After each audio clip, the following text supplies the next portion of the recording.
Good afternoon, everyone.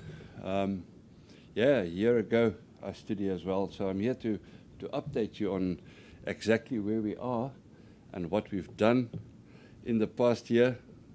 And as everyone will soon see, we are charging ahead as the slide is showing. The normal disclaimers and statements. And basically, the flagship of MOD is our 70% T3 copper project in Botswana. So MOD is an Australian listed company. It was the first discovery was made in March 2016 of 28 million tons. Very shortly afterwards, a scoping study was released. And during August 2017, we updated the mineral resource on T3 up to 36 million tons. And that's where the focus has been up to now.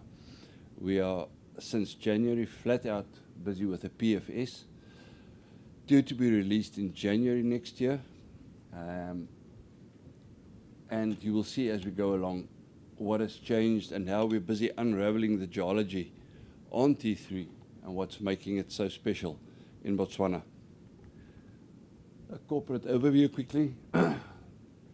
Market cap of $110 million. And there you can see the shareholders and the Chukudu Metals being the Botswana operating company and meaning a rhino. Chukudu is the Botswana name for a rhino. The team, you can see in this snapshot, with the kingpin being Julian Hanna, who had been the managing director for Western Areas nickel mine for more than 12 years. And he's supported with a very strong base of directors and senior management in Australia.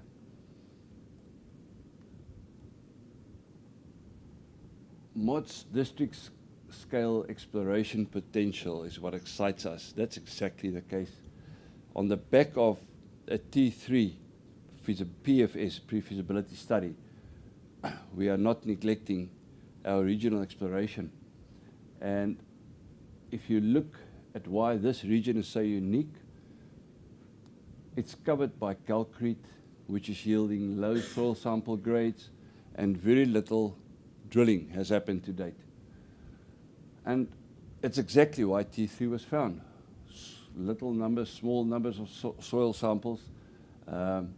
It's yielding sediment-hosted copper, the same as Zambia and DRC.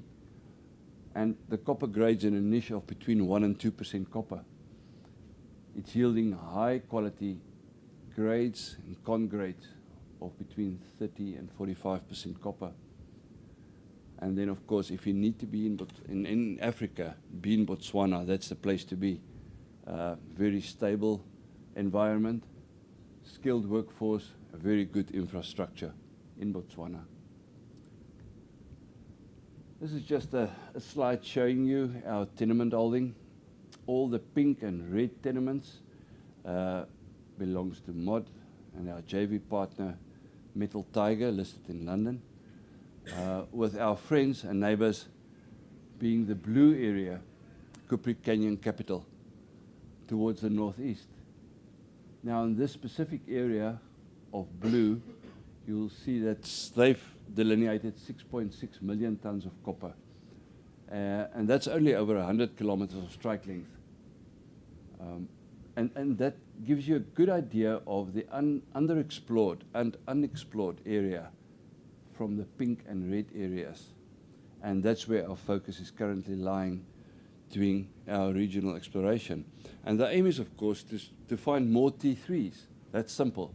T3 is just unique in many ways, and that's where we're looking in the central corridor.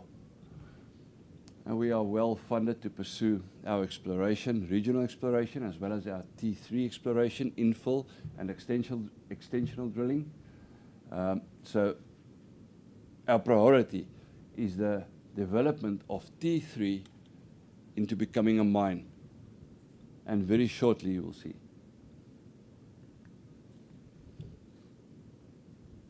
Julian's words, T3 significant sediment, new sediment-hosted copper and silver deposit this is, in all respects, what it is.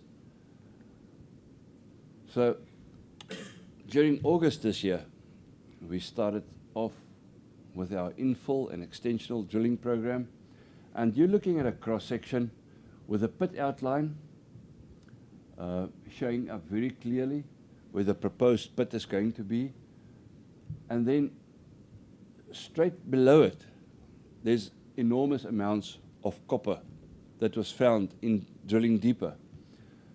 These are going to become the underground potential and the underground focus.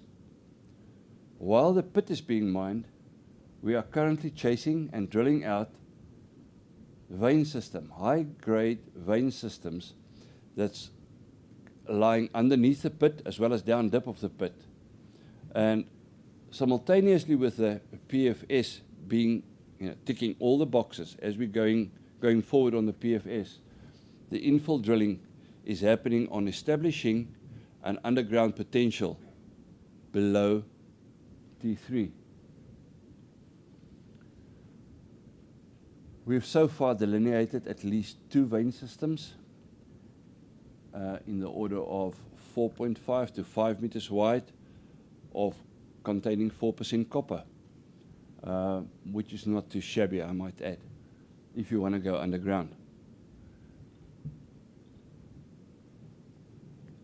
There's just, you're looking at a drill plan of where the current drilling is happening and where the proposed drilling will happen, in following up on the underground potential that exists at T3.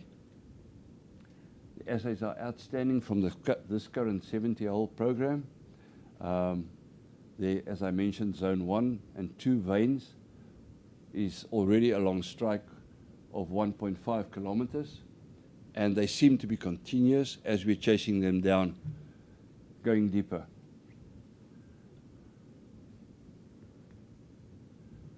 We have got outstanding metallurgy grades with recoveries north of 90% on the copper, and then yielding grades of between 33 and 48% copper.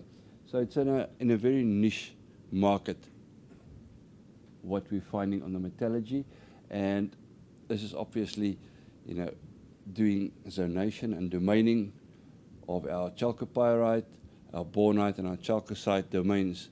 This is very helpful for the PFS, and we're understanding more and more of this as we go along. Now, T3's simplicity, being a copper deposit, dipping very shallow at 25 to 30 degrees towards the north, is what's going to make it work. We are, at this stage, working on a 2.5 million ton per annum plant, processing plant. That's what we're aiming to get, at a grade of 1.14% copper, some silver credits then, and mining widths of up to 50 meters thick. Strip ratio, which will come out of the PFS very shortly, is below 6 to 1, which is also very good. A pre-tax MPV of 297 million US, 42% IRR, and a payback at roughly 2 years. So, all in all, T3 is ticking all the boxes as we're going forward with the work and the PFS. Just shortly, our indicative timetable, with the PFS completed in January next year, going straight into a DFS, permitting kicking off, and decision to mine a year from now. Simultaneously, the T1 will be starting to drill that in January next year, which is going to supply additional ore for the processing plant of 2.5 million tons, which is capable of upgrading up to 4 million ton per year production. Just a quick slide to have a look at the investment case. I think T3 and Mod Resources has got enormous amount of upside for investors, being the fantastic newly discovered deposit that it is, non-comparable to the previous explorers in the Kalahari Belt. Thank you very much.